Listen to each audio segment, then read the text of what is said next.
பெருந்தோட்ட நிறுவனங்கள் 16 கம்பெனி என்ன சொல்லியிருக்காங்க? நாங்கள் வந்து நஷ்டத்தை பார்க்குறோம். நஷ்டத்தை பார்க்குறவனுக்கு நம்ம ஏன் ஒப்பந்தத்தை கொடுக்குறோம்?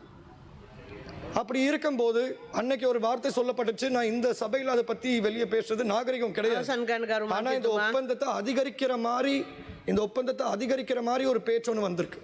அதை கட்டாயம் நீங்கள் எதிர்ப்பீங்கன்னு நான் எதிர்பார்க்குறேன். இன்றைக்கி மலையகத்தில் நிறைய பேருக்கு தெரியும், பல்வேறு பகுதிகளில் மழைனாலையும் வெள்ளத்தினாலேயும் மக்கள் வந்து சரியான பாதிப்பு அடைஞ்சிருக்காங்க. குறிப்பாக சொல்லணும்னா, நான் கௌரவ அமைச்சர் இன்றைக்கி பேசியிருந்தார், சமந்த வித்யாரத்ன தோழர் அவர்கள் பேசும்போது அவர் சில விடயங்கள் முன் வச்சிருந்தார்.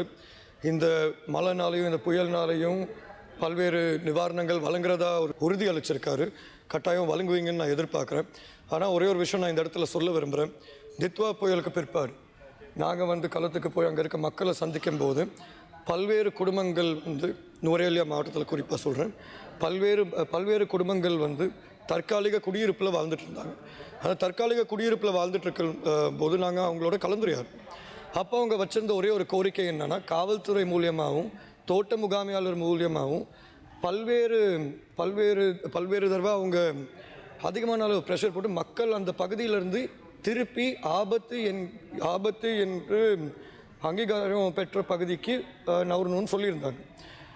அவங்க வந்து ஏற்கனவே இருந்த வீட்டில் மண் சரிவு ஏற்படுறதுக்கு வாய்ப்பு அதிகமாக இருக்குது, இது சிவப்பு பகுதி என்று NBRO தெளிவாக சொல்லியிருக்காங்க.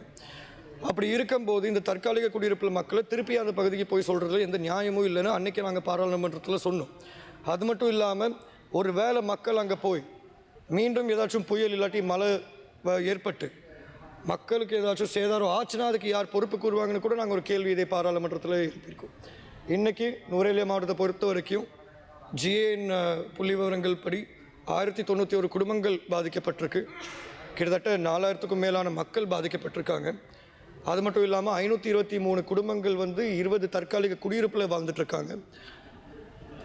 6 பேர் உயிரிழந்திருக்காங்க. அப்படி இருக்கும்போது இது வந்து மலையகத்தில் ஒரு ஆபத்தான சூழ்நிலை. இந்த சூழ்நிலையை அரசாங்கம் கட்டாயம் கருத்தில் எடுத்து நிவாரணம் வழங்குவாங்கன்னு நான் எதிர்பார்க்குறேன். கௌரவ அமைச்சர் சமந்த வித்யாரத்னா அவர்கள் இந்த இடத்துல இல்லைன்னா கூட கௌரவ அமைச்சர் சந்திரசேகரன் அவர்கள் இருக்கார். அவர் கட்டாயம் இதுக்கு ஒரு பதில் இன்றைக்கி இல்லாட்டி நாளைக்கு வழங்குவார்னு நான் எதிர்பார்க்குறேன். அது மட்டும் இல்லாமல் நாங்கள் சமீபத்தில் ஜனாதிபதி அவர்களை சந்திச்சிருந்தோம். ஜனாதிபதி அவர்களை சந்தித்து எங்களுக்கு குறிப்பாக இருக்கிற விஷயம் என்னன்னு நாங்கள் சொல்லியிருந்தோம். அது வந்து மாநசபை பிரச்சனையாக இருக்கலாம், இல்லாட்டி புதிய அரசியல் அமைப்பாக இருக்கலாம். ஆனால் இந்த இடத்துல நான் பேச விரும்புகிற விஷயம் காணி சம்மந்தமான விடயம். இந்த காணி சம்மந்தமான விடயத்தை நான் ஏன் இப்போ பேசுகிறேன்னா, இன்றைக்கி கூட மக்கள் பாதிக்கப்பட்டு காணி இல்லாமல் இடம் இல்லாமல் பல்வேறு பகுதிகளில் தான் வாழ்ந்துட்டுருக்காங்க. இந்த மாதிரி ஒரு சூழலில் அவங்களுக்கு காணி வழங்குறது ஒரு பொருத்தமான திட்டமாக அமையும். ஜனாதிபதி அவர்கள்கிட்ட பேசும்போது ஜனாதிபதி அவர்களுக்கு நான் நன்றி சொல்லி ஆகணும். ஆனால் அதே நேரத்தில் எனக்கு இருந்த சில குறைபாடுகளை நான் இந்த இடத்துல முன்வைக்க விரும்புகிறேன். ஜனாதிபதி அவர்கள்கிட்ட காணி உரிமை சம்மந்தமாக பேசும்போது ஜனாதிபதி அவர்கள் சொல்லியிருந்த விஷயம், காணி வழங்குறதா இருந்தால் 10 பர்ச் மேனி 1 லட்சம் குடும்பங்களுக்கு கிட்டத்தட்ட 15 லட்சம் பர்ச்சஸ் ஆகும். நாம் வந்து இயற்கை வளங்களை பாதுகாக்கணும், அங்கே இருக்க மரங்களை பாதுகாக்கணும். அதை நான் ஏற்றுக்கிறேன். இயற்கையை பாதுகாத்து தான் ஆகணும், நான் இல்லைன்னு சொல்ல. இயற்கையை நிறைய பேர் சுரண்டி இன்றைக்கி வந்து மண் சரிவு ஆகிறதுக்கு அதுவும் ஒரு காரணமாக அமைஞ்சிருக்கு, நம்ம இல்லைன்னு சொல்ல முடியாது. ஆனால் அதே நேரத்தில் இன்றைக்கி வந்து மக்களுக்கு காணி உரிமை வழங்காத காரணம் ஏன்னா வளங்களை பாதுகாக்கணும்னு சொல்கிறதே எங்களால் ஏற்றுக்கொள்ள முடியாது.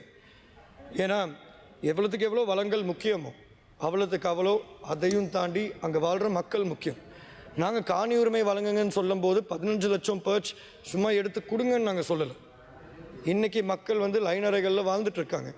கௌரவ அமைச்சர் சமந்த வித்யாரத்ன காலையில் அவர்கிட்ட ஒரே ஒரு வருத்தத்துக்குரிய விஷயம், நான் அவர்கிட்ட இருந்து எதிர்பார்த்தது ஒரு பொறுப்பான அமைச்சராக இந்த மக்கள் சம்மந்தமாக நிவாரணம் திட்டம் என்ன, இல்லாட்டி இன்றைக்கி வந்து கொழும்பு நுவரேலியா ரோடு மூடப்பட்டிருக்கு, இந்த மாதிரி விடயங்களுக்கு தீர்வு என்னான்னு அவர் சொல்வார்னு எதிர்பார்த்தா வளமை போல் அவர் எந்திரிச்சு ஏற்கனவே இருந்த ஆட்சியாளர்கள்னால தான் பிரச்சனை, நான் எங்களால் மழையை கட்டுப்படுத்த முடியுமா, யாருமே விமர்சிக்கலை.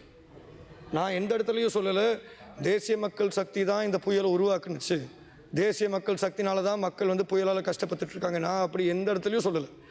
யார் ஆட்சியில் இருந்தாலும் இந்த பிரச்சனை வந்து அது முகம் கொடுத்து தான் ஆகணும்.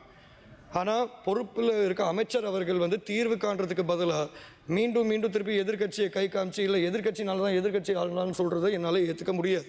நான் என்னோடய உரையில் யாரையும் விமர்சிக்கணும், அது என்னோட எண்ணம் கிடையாது.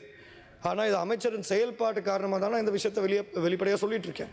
காரணம் வந்து நீங்கள் வந்து சிந்திச்சு பாருங்க. ගරු මන්ත්‍රීතුමා තව විනාඩි 2ක් කාලයක් තිබෙන්නේ. நன்றி. நீங்கள் வந்து சிந்திச்சு பாருங்க. இன்னைக்கு வந்து ஆயிரக்கணக்கான மக்கள் வந்து உறவினர் வீட்லையும் அவங்க சொந்த வீட்டில இருந்து பயத்தினால வெளியே வந்து வாழ்ந்துட்டு இருக்காங்க. அப்படி இருக்கும்போது ஒரு தீர்வு கொடுப்பாங்கன்னு எதிர்பார்த்தா அந்த தீர்வை கொடுக்காம திருப்பி எதிர்க்கட்சினால தான் ஒரு இடத்துல கௌரவ அமைச்சர் அவர்கள் சொல்றாரு 2012 நடந்த மண் சரிவு, நாங்கள் இப்போ தான் வீடு கட்டுறோம், நாங்கள் தான் தீர்வு கொடுக்குறோம். சரி, அப்படின்னா உங்கள் ஆட்சியில் போன வருஷம் நடந்த மண் சரிவுக்கு இன்னும் வீடு கட்டலையே. அன்னைக்கு பார்க்குறேன் ஜனாதிபதி அவர்கள் வந்து கேகோவில் ஒரு வீடு திறக்கிறாரு, தித்வா புயல்னால பாதிக்கப்பட்ட மக்களுக்கு நாங்கள் வீடு வழங்குறோம். சரி, மலையகத்தில் யாருக்கு வழங்குறோம்? அது மட்டும் இல்லாமல் எனக்கு ஒரே ஒரு கேள்வி இருக்குது.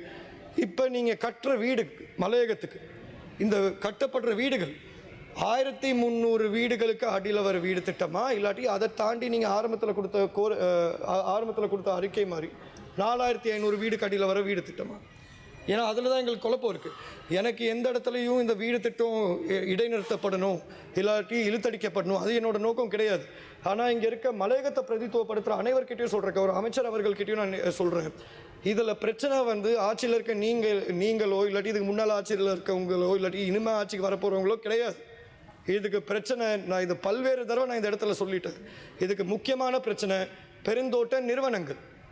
ஏன்னா பெருந்தோட்ட நிறுவனங்களை பொறுத்த வரைக்கும் நீங்களே பார்த்துருப்பீங்க, தித்வா புயலுக்கு பிற்பாடு நீங்கள் வேறு ஏதாச்சும் ஒரு பகுதியில் வீடு கட்டணும்னு நினச்சா உடனே கட்ட முடியும்.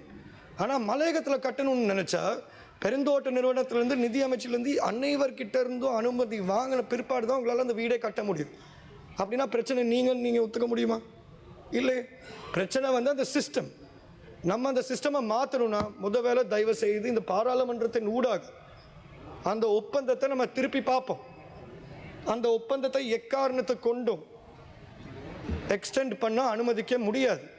ஏன்னா பெருந்தோட்ட நிறுவனங்களை பொறுத்த வரைக்கும் இருக்கிற 22 நிறுவனங்கள்ல 16 நிறுவனங்கள். Just 1 minute, I'm almost done. கௌரவ அமைச்சர் அவர்களே, நீங்க வந்து மலையகத்துக்கு புதுசு இல்லை, தொழிற்சங்கத்துக்கும் புதுசு இல்லை. உங்களுக்கே நல்லா தெரியும், நீங்க எதிர்கட்சியில இருந்த காலத்துல இருந்து சரி, நீங்க பாராளுமன்றத்தில் இல்லாம இருந்த காலத்திலயும் சரி, பெருந்தோட்ட நிறுவனங்கள் 16 கம்பெனி என்ன சொல்லியிருக்காங்க, நாங்க வந்து நஷ்டத்தை பார்க்குறோம். நஷ்டத்தை பார்க்குறவனுக்கு நம்ம ஏன் ஒப்பந்தத்தை கொடுக்குறோம்? அப்படி இருக்கும்போது அன்னைக்கு ஒரு வார்த்தை சொல்லப்பட்டுச்சு, நான் இந்த சபையில் அதை பற்றி வெளியே பேசுறது நாகரிகம் கிடையாது. ஆனால் இந்த ஒப்பந்தத்தை அதிகரிக்கிற மாதிரி ஒரு பேச்சு ஒன்று வந்திருக்கு. அதை கட்டாயம் நீங்கள் எதிர்ப்பீங்கன்னு நான் எதிர்பார்க்குறேன். ஏன்னா நம்ம திருப்பி மக்களை பகடுகாய வச்சு இந்த ஒப்பந்தத்தை இன்னும் நீடிக்கிறதுல எனக்கு எந்த விதமான இஷ்டமும் கிடையாது. உங்களுக்கும் அதே நிலப்பாட்டுன்னு தான் நான் எதிர்பார்க்குறேன். நன்றி கௌரவம். மேலதிக செய்திகளுக்காக எமது யூடியூப் தளத்தை சப்ஸ்கிரைப் செய்யுங்கள்.